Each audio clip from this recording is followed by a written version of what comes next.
Je vis depuis bientôt 10 ans avec 2 poupées. Alors donc là, sur votre gauche, vous avez donc Lilika, et puis vous avez Yurika. Avec mes poupées, en fait, il y a une partie sexuelle, mais il y a plus le côté compagnie. Alors les gens s'imaginent qu'on passe vulgairement parlant, on est 24 heures dessus. Me concernant, c'est pas le cas. Hop. Voilà, je dors déjà avec mes 2 poupées, donc on est assez serré. Moi, je me mets au milieu. On se tient chaud, quoi. Faut pas qu'il y en ait une troisième, parce que je sais pas où c'est qu'elle dormirait. J'ai, on va dire, 4 paires de chaussures, et puis elles en ont une bonne vingtaine, quoi, si c'est pas plus, quoi. Donc ça, c'est des jupes, vous avez des pantalons, vous avez des hauts, et puis aussi des robes. Donc sur la table, il y a leur boucle d'oreille, bracelet aussi. Donc c'est tout neuf, hein, en fait, ça a jamais servi. Hein. J'ai acheté ma première poupée, en fait, suite à une rupture sentimentale. Là, à l'époque, je l'avais achetée à crédit. Je la voyais plus comme un côté un peu sexuel. Et puis, au bout de 10 mois, en fait, cette poupée, je l'ai revendue. Je pensais aussi, à tort, qu'une poupée comme ça m'empêchait de rencontrer quelqu'un, m'enfermer sur moi-même. J'ai dit, tiens, si je rencontre une femme, qu'est-ce qu'elle va penser de ma poupée? Elle va se barrer en courant, enfin.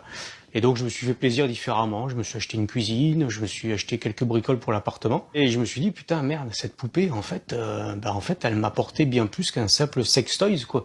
Du coup, au bout de 15 jours, je me suis racheté une poupée. Donc j'ai acheté Lilika, qui partage ma vie depuis bientôt 10 ans. Et il y a très peu de gens qui sont au courant. Ça, j'ai gardé très longtemps ce secret. Mes parents ont été les premiers à l'apprendre. Ils ont été très étonnés. Et ils l'ont très bien pris. Mis à part ça, mes voisins le savent pas, mes collègues de boulot ne sont pas au courant, voilà. Même si je me suis beaucoup ouvert à travers mes sites, les réseaux sociaux, ça reste ma vie privée. Vivre avec une poupée, on a toujours un peu l'étiquette dans notre dos, pervers, maniaque et j'en passe, quoi.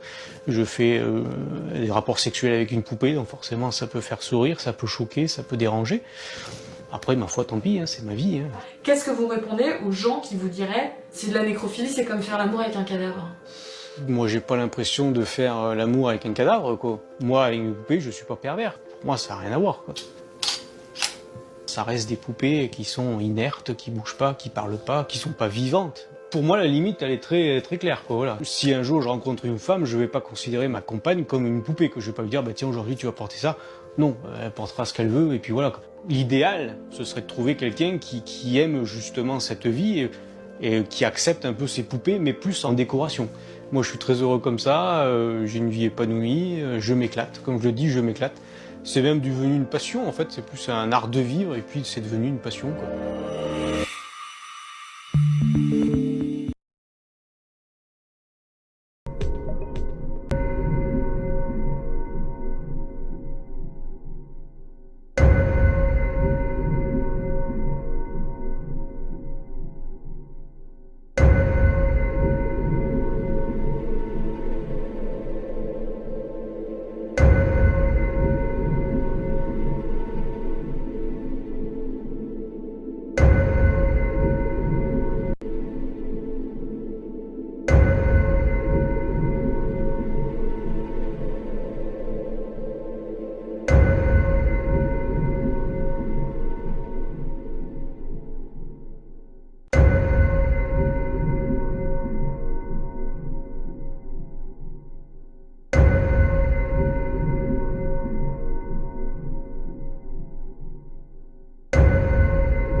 Jésus-Christ TV,